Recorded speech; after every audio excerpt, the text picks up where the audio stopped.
கடந்த 5 ஆண்டுகள்ல புள்ளி விவரத்தை மட்டும் பாருங்க.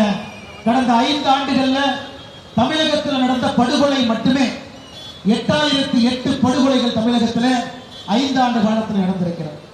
தமிழகத்தில் கடந்த 5 ஆண்டுகள்ல பாலியல் வன்கொடுமை, ரேப், கற்பழிப்பு தமிழகத்தில் கடந்த 5 ஆண்டுகள்ல 2080 ஐயா 2080 மகளிர் பாலியல் வன்கொடுமை என்று சொல்வதை விட 2080 குடும்பங்கள் நாசமாக்கப்பட்டிருக்கிறது. தமிழகத்தில் கடந்த 5 ஆண்டுகள்ல 18 வயதுக்கு கீழே இருக்கக்கூடிய குழந்தை செல்வங்கள் மீது நடத்தப்பட்ட பாலியல் வன்கொடுமை தாக்குதல் போக்சோ என்கின்ற சட்டத்தில் நம்ம சொல்லுவோம்.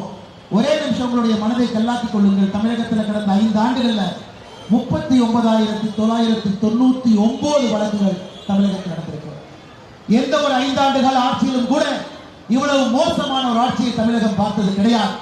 அவ்வளவு மோசமான ஒரு ஆட்சியை பார்த்துக் கொண்டிருக்கின்றோம். குறிப்பாக 3 வயது பிஞ்சிலம் குழந்தைக்கு பாதுகாப்பு, 65 வயது மூதாட்டிக்கு பாதுகாப்பு, பெண்கள் ஒரு சாலையோரத்தில் நடந்து செல்வதற்கு கூட பாதுகாப்பு இல்லாத ஒரு ஆட்சி. உங்களுக்கு தெரியும், அரசுடைய முதல் கடமை என்பது மக்களுடைய பாதுகாப்பு. வளர்ச்சி என்பது பாதுகாப்புக்கு பிறகுதான் வளர்ச்சி. ஆனா இங்க பாதுகாப்பும் இல்லை, வளர்ச்சியும் இல்லை. ஒரு முட்டாள்தனமான ஒரு ஆட்சி 5 ஆண்டு காலமாக நடந்து கொண்டிருக்கிறது. அதனாலதான் எங்களுக்கெல்லாம் பெரிய மகிழ்ச்சி. அனைத்து இந்திய அண்ணா திராவிட முன்னேற்ற கழகத்தினுடைய தலைவர்களுக்கும் தொண்டர்களுக்கும் பாரதிய ஜனதா கட்சி இந்த நேரத்தில் நன்றி சொல்லியாக வேண்டும். ஏன்னா ஒரு நல்ல ஒரு வேட்பாளரை, ஒரு சிட்டிங் அமைச்சரை அவிநாசி சட்டமன்றத்தினுடைய தொகுதியினுடைய வளர்ச்சிக்காக பிரதமர் மோடி அவர்கள் நேரடியாக இங்கே அனுப்பி வைத்திருக்கிறார்.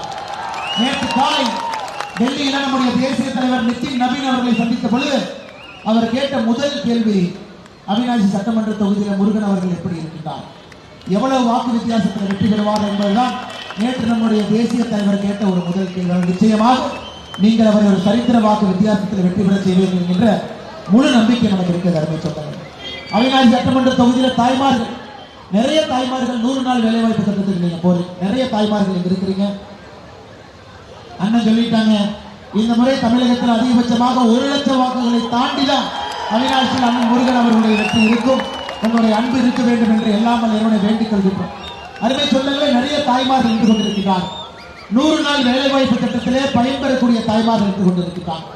அருமை சொந்தங்களே, நம்முடைய முதலமைச்சர் அவர்களுக்கு என்னன்னு தெரியல, இந்த கடந்த ஒரு 20 நாளா பொய் அதிகமா பேசுறாரு.